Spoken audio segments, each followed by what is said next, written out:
Assalamualaikum warahmatullahi wabarakatuh. Oke, kita ketemu lagi ya untuk pembahasan kita kali ini. Kita akan membuat sebuah Java application yang akan kita gunakan untuk melakukan operasi CRUD ya, simpan, update dan delete. Nah, untuk pembahasan kita kali ini saya contohkan atau saya implementasikan ke dalam sebuah project penjualan. Jadi untuk projectnya seperti ini. Jadi nanti kita akan buat menu utama, kemudian ada menu barang dan muncul form barangnya. Jadi di sini nanti kita akan lakukan input data barang. Jadi operasi yang bisa kita lakukan di form barang ini, kita bisa simpan, update dan hapus. Oke ya. Sebelumnya kita siapkan terlebih dahulu database dan tabelnya. Untuk databasenya kita buat penjualan DB dengan tabelnya barang. Oke ya, seperti ini strukturnya: kode, nama, satuan, jumlah, dan harga. Jadi untuk pembuatan database dan koneksinya ini kita sudah bahas di video sebelumnya. Jadi nanti kalian bisa melihat tahapannya di pembahasan sebelumnya. Oke ya, ini tabelnya. Jadi nanti data yang ada di dalam form barang nanti kita masukkan ke dalam tabel barang. Oke ya, kita mulai aja untuk kita buat project karena database-nya kita udah jadi. Jadi kita buat project, create new project Java application. Kemudian untuk project name-nya kita isikan penjualan. Kemudian untuk project location-nya silakan bisa diletakkan di tempat penyimpanan kalian masing-masing. Kemudian untuk main kelasnya kita buat main.app seperti ini, sama seperti kemarin. Kemudian kita finish. Oke ya. Oke, kelas app. Nah, di sini kita tambahkan dulu library-nya, library MySQL ya, seperti pada video sebelumnya. Kemudian untuk package kita juga atur sama seperti kemarin. Kita buat package config, kemudian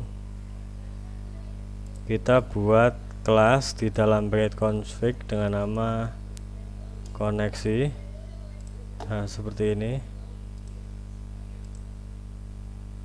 Oke, nah untuk kelas koneksinya kita langsung kopikan saja dari kelas yang koneksi sebelumnya. Oke ya, nanti kita tinggal atur bagian koneksinya di ini. Nanti kalian atur di penjualan DB ya. Nah, oke, kelas koneksinya sudah. Selanjutnya kita langsung buat di sini menggunakan JInternal frame form. Nah, di sini kalian bisa pilih JInternal frame form langsung seperti ini, atau semisal tidak ada, kalian bisa pilih ke order, kemudian pilih yang swing GUI form, tipenya pilih yang internal frame. Oke, nah di sini kita buat class name-nya barang view seperti ini. Oke ya, barang view.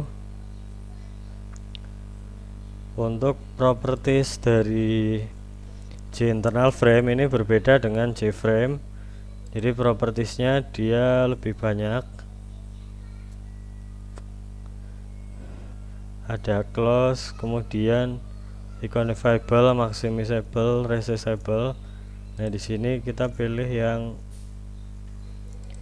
ini, dua ini, close sama maximize. Kemudian titelnya kita isi form barang. Oke ya.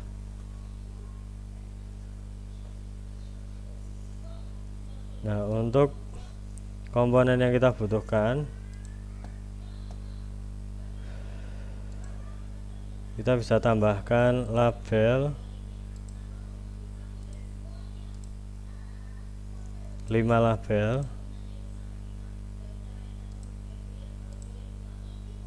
5 label ya, kita sesuaikan kode, nama, satuan, jumlah, dan harga. Kemudian untuk inputnya kita pakai text field, kemudian text field juga untuk inputan nama. Untuk input satuan kita pakai combo box ya. Kemudian untuk jumlah dan harga juga kita pakai text field.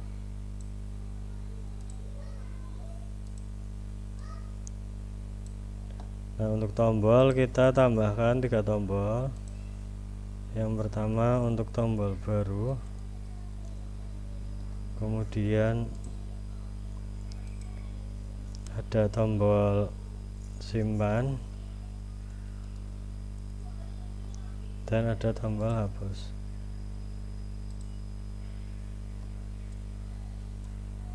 Oke. Oke, untuk teksnya ini kita clear ya.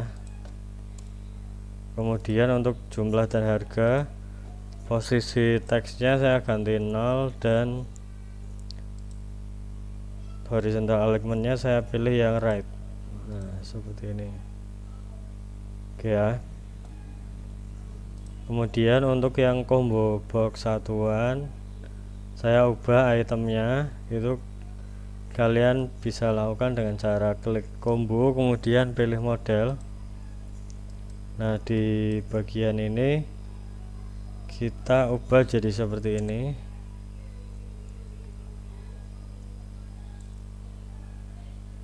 Kita kasih kilo, kemudian liter dan box.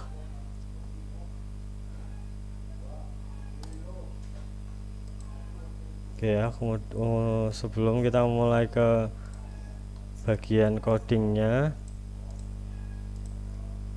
kita harus ubah variabel name dari komponen yang mau kita pakai. Nah di sini kita ubah kode jadi t kode, kemudian nama jadi t nama, satuan kita ubah jadi cmb satuan, jumlah kita ambil ganti jadi t jumlah, harga kita ganti jadi t harga. Nah untuk tombol kita buat namanya jadi seperti ini, B baru, kemudian B simpan, dan B hapus. Oke ya. Ya, nah selanjutnya kita mulai ke bagian coding, ke source code ya, ke bagian source code. Nah perhatikan di sini ruang lingkup dari source code barang view-nya. Jadi ini ada nama kelas, kemudian ini konstruktor, dan beberapa kode yang default dari NetBeans, dan ini nggak bisa dihapus, ada di bagian generate kode. Kemudian ini variabel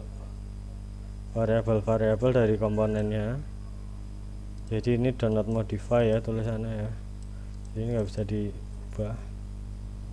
Oke, nah untuk pertama kita akan fungsikan tombol barunya kayak di baris 21 atau di bawah konstruktor ini. Kita akan buat metode text clear.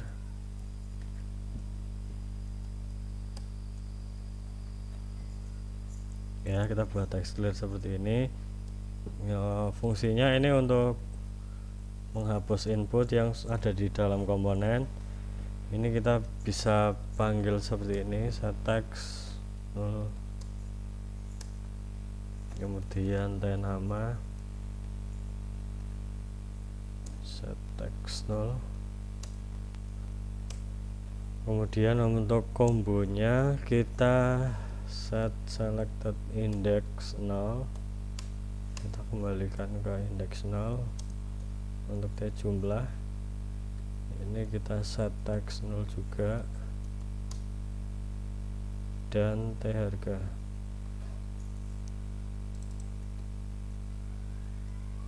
kita set 0 juga. Oke, nah untuk kita tambahkan fungsi request focus ke t kode request focus seperti ini. Oke ya, fungsi text clear ini letaknya ada di bawah konstruktor. Jadi pastikan kurung kerawalnya ini dia pasangan ya, berpasangan ini. Oke, setelah fungsi text clear jadi, kita tambahkan event pada tombol baru ya. Kita bisa pilih event action perform. Nah, di sini kita panggil text clear-nya, text clear. Oke ya, jadi di tombol baru ini dia memanggil fungsi ini yang sebelumnya sudah kita buat. Oke, nah untuk simpan, kita akan fungsikan simpan. Di sini kita tambahkan action perform.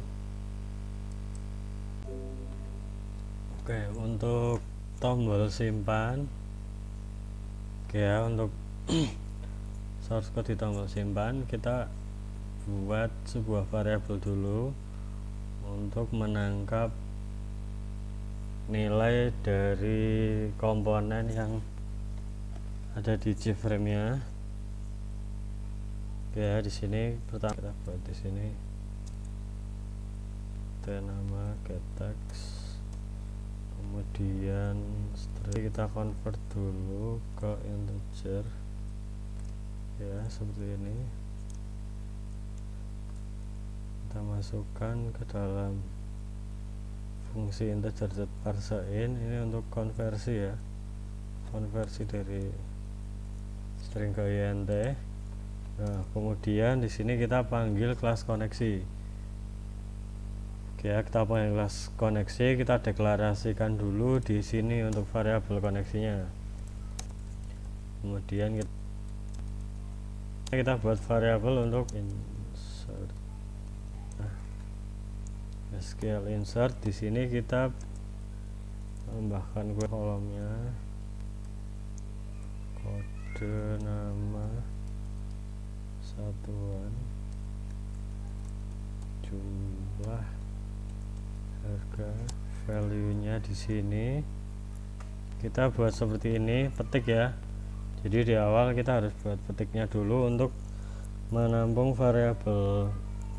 variabelnya, kemudian kita escape karakternya dengan tanda petik 2 seperti ini, 2 kali ya. Ini untuk escape karakter, jadi variabel kodenya dia bisa masuk. Jadi saya tambahkan plus seperti ini. Oke ya, nah selanjutnya kita tinggal lanjutkan untuk variabel yang lain kayak nama, kemudian satuan,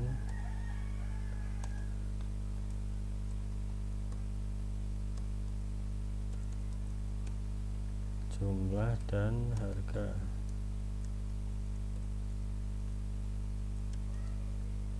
Oke, ini biar nggak kepanjangan, di sini saya enter di sini ya, di belakang komanya ini saya enter, ini biar ke bawah. Nah, selanjutnya kita eksekusi query-nya menggunakan fungsi execute update. Nah, di sini kita panggil, kita buat untuk menandakan. Oke, nah di sini pesannya data,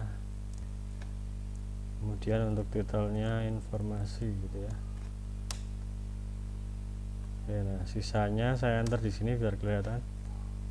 Oke, nah di sini untuk parameter yang terakhir di sini kita isi, misal error kodenya kita print manual execute message. Nah, jadi untuk logger ini kita gunakan untuk menampilkan log error ya, misalnya nanti terjadi kesalahan, yang nanti log datanya itu akan muncul di jendela output. Nah, atau bisa kita hapus, kita modifikasi seperti baris 195 nya. Oke, nah untuk selanjutnya di sini kita buat fungsi update, jadi memanfaatkan fungsi dari SQL exception.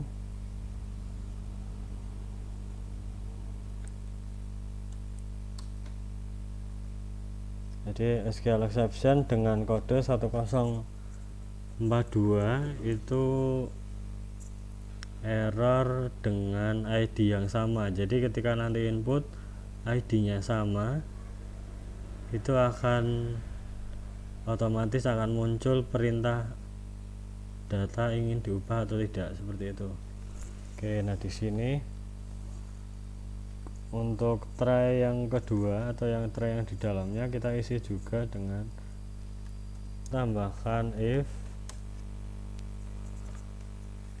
untuk menangkap error kodenya exget error kode menggunakan JOption P. Kemudian kita isi pesannya seperti ini ya. Ini saya enter aja di sini biar kelihatan.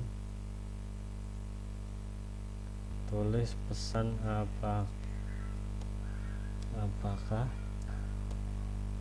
Oke, nah pesannya di sini peringatan. Oke, enter aja ya. Peringatan ini harusnya pakai petik. Nah, untuk tipenya di sini jika user pilih. Nah, setelah itu kita SQL update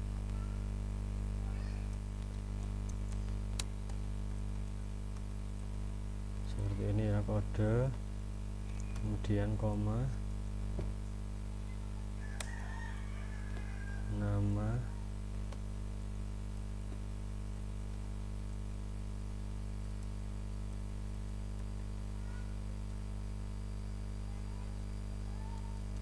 satuan,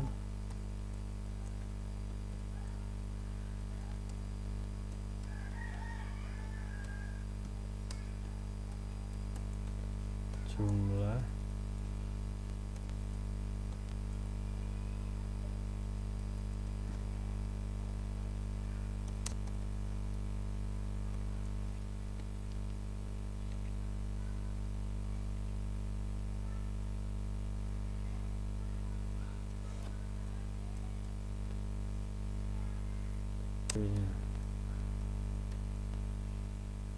biar kode ya. Ini saya hapus saja, untuk yang sini saya hapus. Nah, seperti ini. Kemudian kita jalankan execute update lagi. Execute update SQL update, ini aja ya. dari atas saya kopikan ke sini. Nah, tinggal pesannya kita ubah. Data berhasil diubah. Ya, nah untuk else-nya ini kita tambahkan else untuk konfirmasi ya. Nah, di sini saya panggil text class copy saja ini ke sini.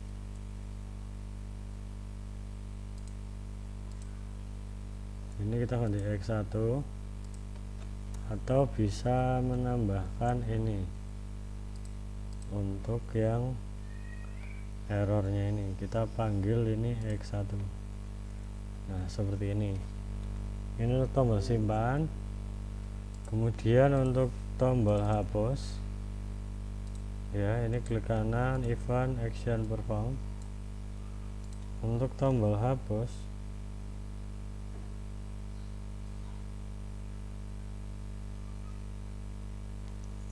oke ya, di sini kita tangkap variabelnya terlebih dahulu, sama seperti yang simpan ya. Kita butuh variabel, kita create statement ya, variabel connect dulu, koneksi konfirmasi jawab set, tambahkan untuk pesannya apa.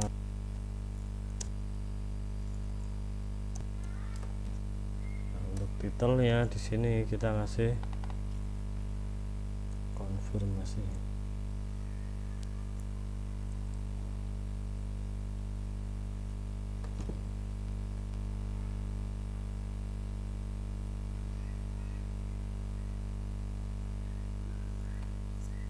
Ini kita kasih konfirmasi.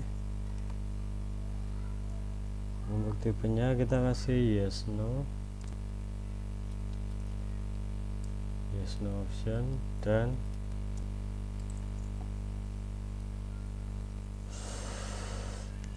untuk yang update kita juga tambahkan, ini saya lupa kita tambahkan ya, untuk yang ini bukan information message yang di sini,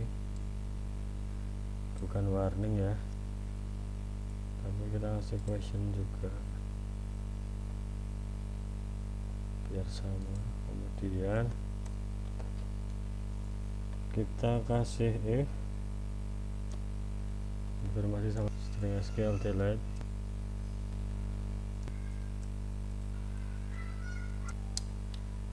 Kode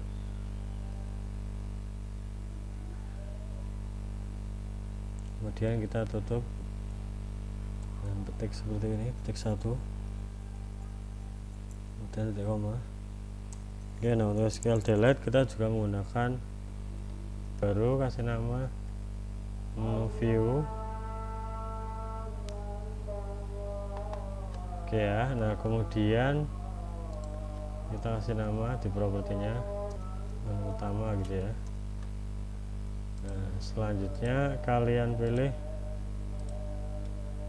menu bar dan desktop pane. Ini desktop pane ya. Jadinya hitam seperti ini kita lebarkan satu layar ya. Nah, untuk menunya ini kita sebut menu ya, file editnya ini.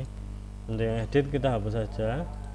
Nah, untuk yang file ini kita rename edit text jadi master. Nah, selanjutnya kalian bisa tambahkan menu item ini, klik drag seperti ini, atau dengan cara klik kanan pada menu masternya, kemudian add from palette, pilih menu item. Nah, ini bisa sama saja ya, sama saja untuk menambahkan ke menu yang lain. Oke, nah menu item ini kita edit text juga, kita ganti jadi barang. Untuk variabel name nya kita ganti jadi item barang seperti ini. Nah, untuk desktop pane nya kita kasih nama, change variable name, kasih nama desktop. Oke. Nah, tinggal menambahkan event di dalam menu itemnya, menu item barang ini. Caranya tinggal kita klik kanan, kemudian event action perform. Oke, nah untuk item barang kita isikan seperti ini. Barang view ya, kita panggil barang view, kemudian kita set visible untuk objek barang, kemudian kita tambahkan ke dalam komponen desktop pane ya. Kemudian di sini kita tambahkan try catch untuk objek barang set selected-nya. Oke ya, setelah item barang ini kita tambahkan kode, kemudian kita panggil menu view dari kelas app-nya. Kita di sini panggil menu view, kemudian buat objek mv. Setelah itu kita tampilkan menu view-nya. Oke, mungkin cukup pembahasan kita kali ini. Oke ya, terkait untuk simpan, ubah dan hapus. Nah, ini bisa kalian coba untuk tombol-tombol fungsinya ini, silakan bisa diinputkan, kemudian coba dihapus ya. Nah, mungkin ini aja. Semisal ada yang mau ditanyakan, nanti bisa komen atau nanti bisa lakukan pembahasan di sesi pembahasan kita nanti. Oke, mungkin cukup pembahasan kita hari ini.